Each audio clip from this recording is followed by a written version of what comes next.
une pâte à nouilles, par exemple. Il faut des pâtes suffisamment élastiques et un peu moelleuses, de manière à pouvoir être étalées très finement dedans.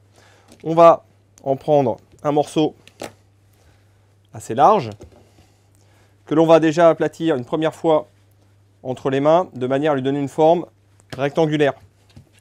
La forme que l'on va pouvoir passer dans la machine. À chaque fois, on va réduire la taille des rouleaux. Et donc on commence le plus large possible, environ 5 à 8 mm, et à chaque fois on va faire 2 tours. On va poser la pâte dedans, et on passe. On va éviter de trop mettre de farine pendant cette phase-là.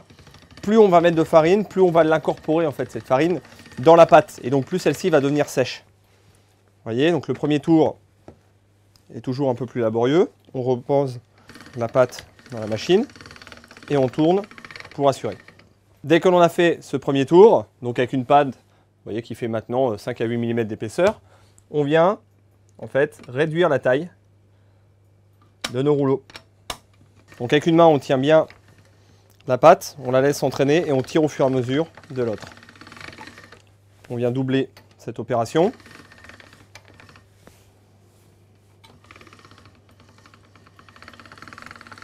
Et on va descendre jusqu'au numéro le plus fin en 5 ou 6 opérations.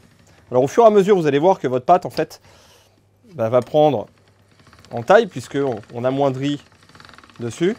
Alors lorsqu'on commence à avoir quelque chose de relativement fin, on commence à avoir les doigts à travers, là on va pouvoir la fariner très légèrement. Donc on va mettre un tout petit peu de farine dessus, comme ceci, et on repasse à nouveau la deuxième fois.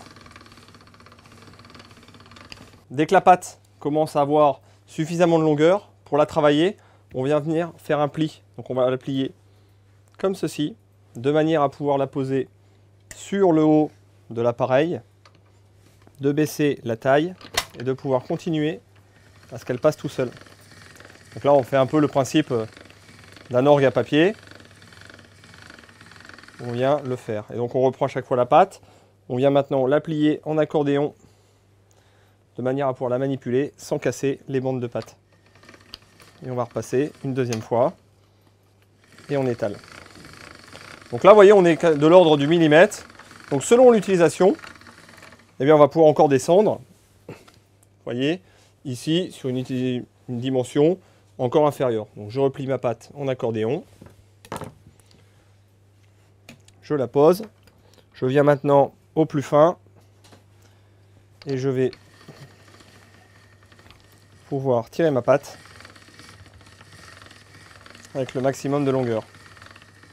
Alors il est intéressant à ce moment-là de fariner suffisamment la pâte pour pouvoir la replier et donc la conserver. Donc vous voyez, on répartit bien la farine dessus. Un laminoir à pâte.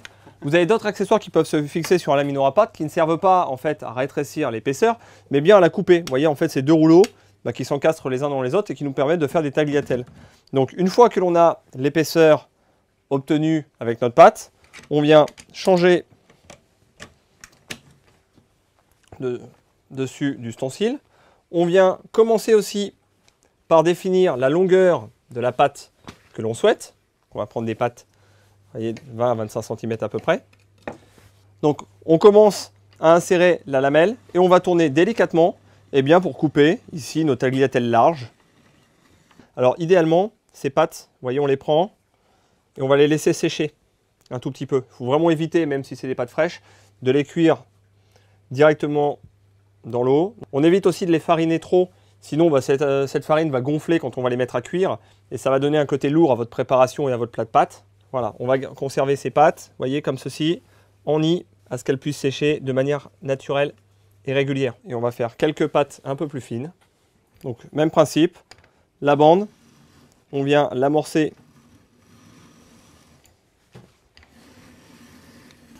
et on vient tirer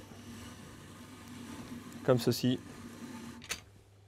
Hop, nos fines tagliatelles.